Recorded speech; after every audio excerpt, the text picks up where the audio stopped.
Imagine, if you will, a vast expanse of untamed wilderness stretching out under a boundless sky.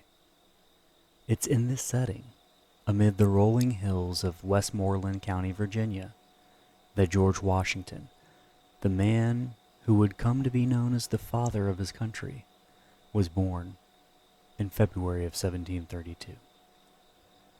Washington's early life was marked by the landscapes and labor of a burgeoning America. His father, Augustine Washington, was a prosperous planter, and young George was the eldest of 6 children from Augustine's second marriage to Mary Ball Washington. His youth was a tapestry of the frontier's rugged beauty and the intricacies of colonial society. Unlike many of his contemporaries, Washington didn't receive a formal education in England.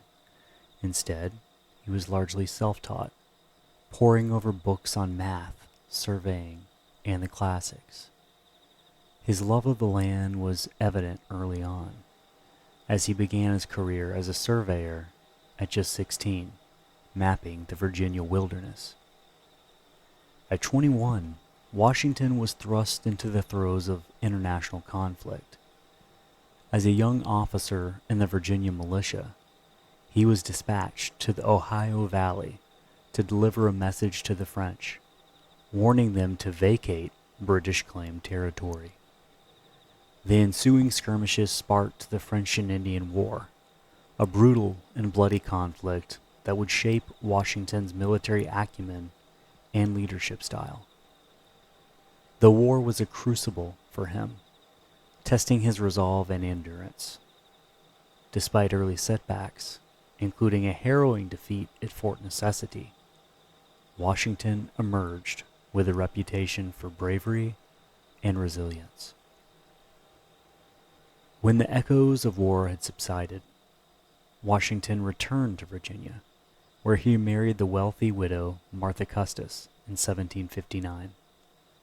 Together, they made their home at Mount Vernon, an estate that would grow to encompass over 8,000 acres. Here, Washington demonstrated his skills as a farmer and businessman, experimenting with crops, improving livestock, and managing his vast holdings with meticulous care. His life at Mount Vernon was a blend of pastoral tranquility and ceaseless innovation, as he strove to make his estate a model of agricultural efficiency. However, the call of duty would once again summon Washington from his peaceful pursuits. The American colonies were chafing under British rule, their grievances growing ever more vociferous.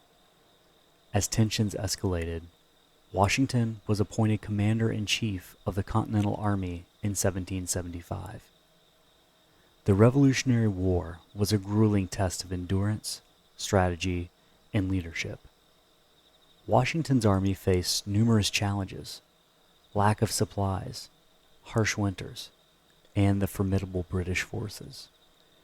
Yet, through sheer determination and strategic ingenuity, Washington led his ragtag army to pivotal victories, such as the daring crossing of the Delaware and the triumph at Yorktown. Victory in the Revolution catapulted Washington to the pinnacle of national esteem, but his challenges were far from over. As the newly independent states grappled with forming a cohesive union, Washington was called upon to preside over the Constitutional Convention in 1787. His presence lent gravitas to the proceedings, and his leadership helped shape the framework of a new government. When the time came to elect the first president of the United States, there was no question that Washington was the people's choice. He was unanimously elected, a testament to the deep respect and trust he had earned. As President Washington faced the monumental task of defining the role of the executive branch and setting precedents for future leaders, his administration navigated the nascent nation's challenges with a steady hand, establishing a stable financial system, fostering diplomatic relations, and maintaining a careful balance between federal and state powers.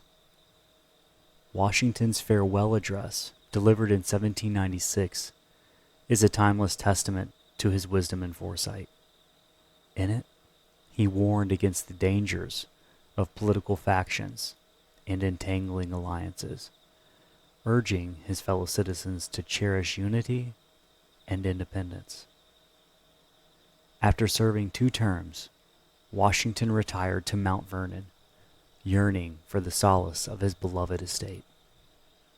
His final years were spent in the company of family and friends, tending to his lands and reflecting on a life of service.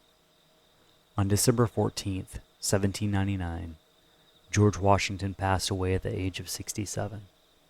His death was mourned by a nation that revered him not just as a military and political leader, but as a paragon of virtue and integrity. In contemplating the life of George Washington, we see a man whose journey was intertwined with the very fabric of American history.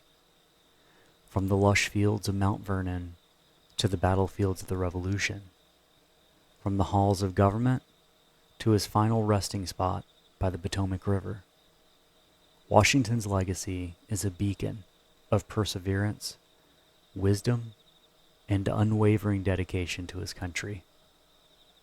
His story reminds us of the power of leadership, grounded in humility and the enduring strength of character.